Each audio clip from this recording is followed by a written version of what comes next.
Just no, her right. No, a little further forward.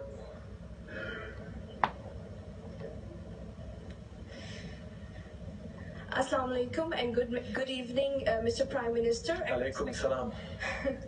And respectable ladies and gentlemen. My name is Bushra Mughal and I'm doing PhD Electrical Engineering from Lakehead University under supervision of Dr. Salama Ikki.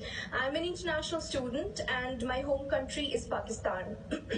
Mr. Prime Minister, I actually don't have any question today, but I need to say something.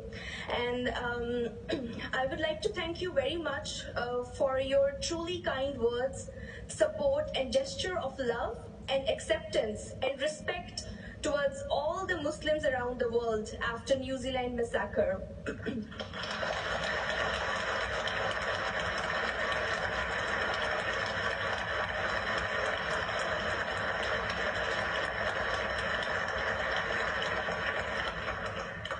When I heard your speech, being a Muslim and a resident of Canada, it was the most proud moment for me that Prime Minister of Canada, Mr. Justin Trudeau, has addressed Muslims. Undoubtedly, your words matter. They affect and they impact.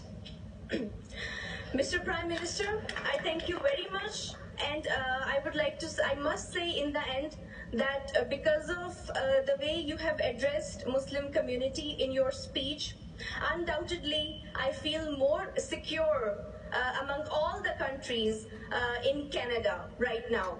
So.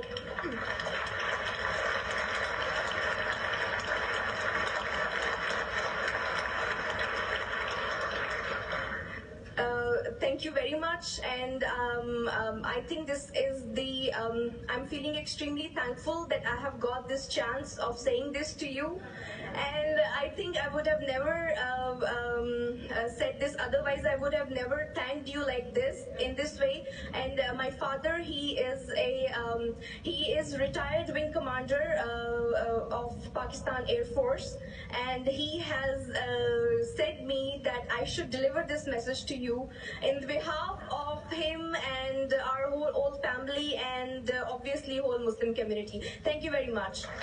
Thank you.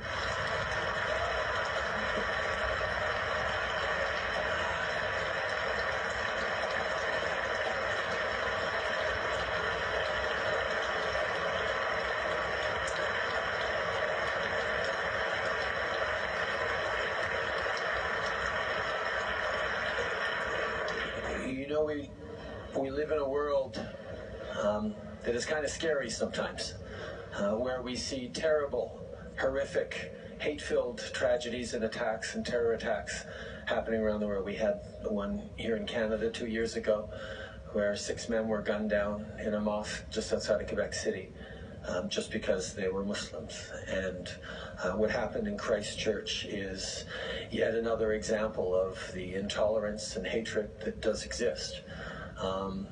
But at the same time, we know that those actions that we see and we reel at do not represent who we are, not just as Canadians, but as human beings. I think as we meet people around the world, around the country, as you talk to people, you realize that people are fundamentally good and want the best for themselves and their neighbors and their communities.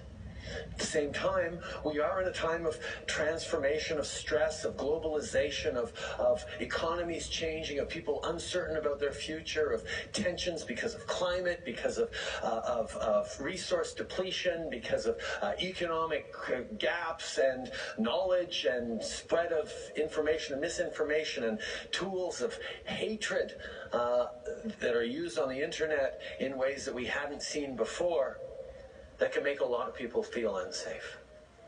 But to see, whether it's a terrible house fire that killed 7 kids seven immigrant kids in Halifax a few months ago, or a terrible terrorist attack, or whatever tragedies hit different communities, to see the communities come together and be there for each other and learn to lean on each other and to support each other. We are reminded that for every hateful tweet we see or every comment board that we shouldn't have looked at on the internet. Canadians and people all around the world want to live in a better, peaceful, more respectful, more open world.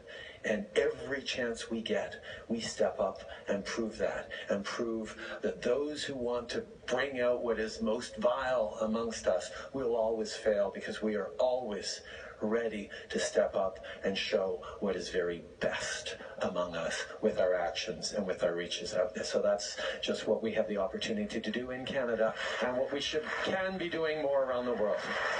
Yes.